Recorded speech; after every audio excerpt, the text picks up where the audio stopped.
Snowstorms had a cruel way of swallowing sound, as if the world held its breath in fear of what the cold might claim next. On a bitter December night, the city streets were nearly empty, except for the few desperate souls trying to outrun the winter. Cars slid by with their headlights slicing through the dark, and the pavement shimmered under layers of ice.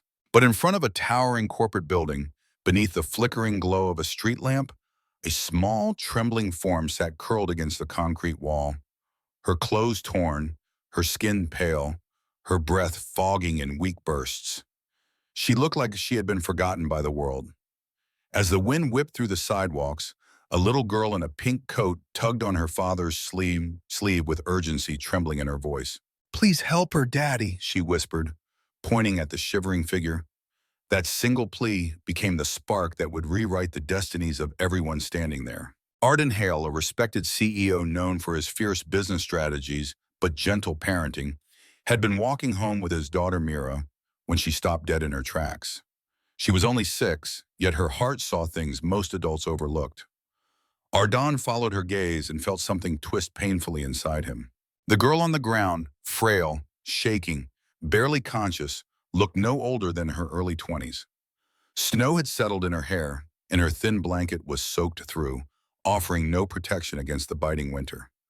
Ardan crouched slowly, careful not to startle her, but she didn't even lift her head. She was too weak. In that moment, he realized this wasn't simply an act of charity. If he left her there, she might not live long enough to see sunrise. He gently wrapped his coat around her shoulders, lifting her as if she weighed nothing. Mira held onto his arm, watching with wide, concerned eyes. Together, they hurried through the swirling snow toward his car. The girl's name, they would later learn, was Seraphine Vale, soft-spoken, intelligent, once full of dreams, but crushed by circumstances that spiraled beyond her control. She had aged out of foster care, lost her job to layoffs, and when her small savings were stolen, her life unraveled faster than she could rebuild it. Ardan listened quietly as she murmured pieces of her story during her first few days of recovery. Her voice trembled, not only from cold, but from the memory of how quickly a life could fall apart.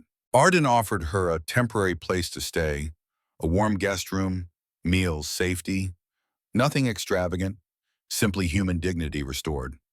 At first, Seraphine resisted, feeling ashamed and undeserving, but Mira's gentle presence softened her hesitation.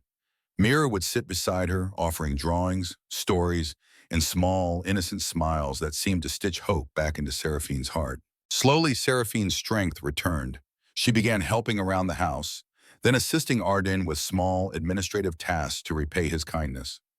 Ardan noticed how determined she was, how quickly she learned, how grateful she remained, even for the smallest things. She never asked for more. She only wanted to stand again on her own 2 feet.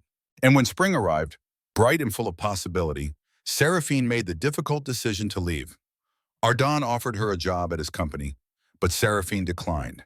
She wanted to prove to herself that she could build her future through her own efforts, not through anyone's pity.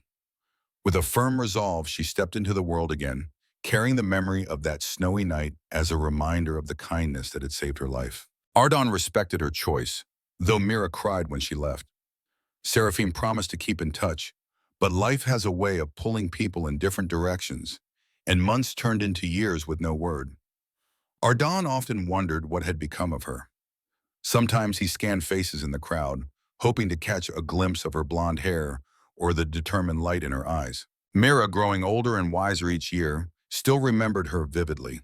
But seasons changed, life moved forward, and Seraphine became a bittersweet memory, someone they had once rescued, someone who had taught them the quiet beauty of compassion. They never imagined how dramatically she would return. 7 years passed before the moment arrived. Ardan had been attending a major charity gala hosted by Hale Industries. The event hall glowed with elegance. Crystal chandeliers, polished floors, guests dressed in shimmering evening attire. The night's central announcement was the unveiling of a massive philanthropic partnership, a nationwide initiative aimed at supporting homeless youth, providing shelter, education, and career opportunities. Arden had personally funded much of it, inspired by a single winter night he had never forgotten. As guests whispered with admiration, the event coordinator announced the keynote speaker. When she stepped onto the stage, the room fell silent. Seraphine Vale, but she was transformed beyond recognition. She stood tall, confident, radiant. Her hair was neatly styled, her posture strong, and her eyes glimmered with a mix of gratitude and strength. She had become the founder of a rapidly growing nonprofit dedicated to helping abandoned young women. Her organization had pulled hundreds out of homelessness, offering counseling, job training, and safe housing. Seraphine's success wasn't built on sympathy. It was built on resilience forged from pain. When she spoke, her voice carried through the hall like a quiet storm. She shared her journey honestly, not hiding the nights she slept on cold sidewalks, or the morning she woke up believing life had nothing left for her. But then she paused, looking toward the audience with emotion trembling beneath her words. She explained how her life had been saved not by luck, but by a single father and his daughter who refused to walk past her suffering. She said their kindness had sparked the fire that guided her path, that every life she touched through her nonprofit was a ripple of the compassion she once received. Arden felt a lump rise in his throat. Mira, now a teenager, sat beside him with tears streaming down her cheeks. They had once saved her life, but now she was saving countless others.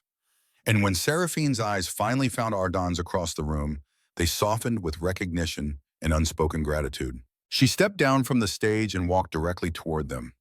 The reunion was quiet, emotional, filled with memories of where they had all begun. Seraphine explained how she had worked tirelessly, college classes, part-time jobs, volunteer work, fueled by the desire to honor the kindness she had been shown. She told Ardan she returned not just to thank him, but to continue their shared mission of building a world where no one was left freezing and forgotten on the streets. Her success was no longer her own. It was something she wanted to multiply, to pass on, to spread wherever possible. Across the hall, cameras flashed, but the moment between them remained personal, grounded in something deeper than recognition or achievement. It was the moment where compassion completed its circle. Mira hugged Seraphine tightly, just as she had wanted to years ago on the snowy sidewalk. In the echoing silence of a grand mansion, a deaf millionaire named Adrian Holt dined alone every night, his world reduced to an unbreakable quiet after illness stole his hearing. Wealth surrounded him, but loneliness consumed him. Until one evening, a cleaning lady's curious baby, Matteo, toddled into the dining room. The child placed his tiny palm over Adrian's heart, looked up with pure innocence, and giggled. Vibrations of joy rippling through Adrian's chest in a way sound never could. That simple, unhesitating touch cracked open years of isolation, reminding him that connection isn't always heard. It's felt. Matteo's presence taught Adrian that true warmth comes from the smallest, most unguarded acts of love, and that even in the deepest silence, a child's pure heart can speak louder than words, awakening life, hope, and the courage to feel again. If this story moved you, please hit that like button, share it with someone who needs a reminder of human connection, and subscribe to the channel for more heartwarming tales that celebrate kindness and second chances. In the comments, tell me, what's one small, unexpected moment of connection that touched your heart? I'd love to read your stories.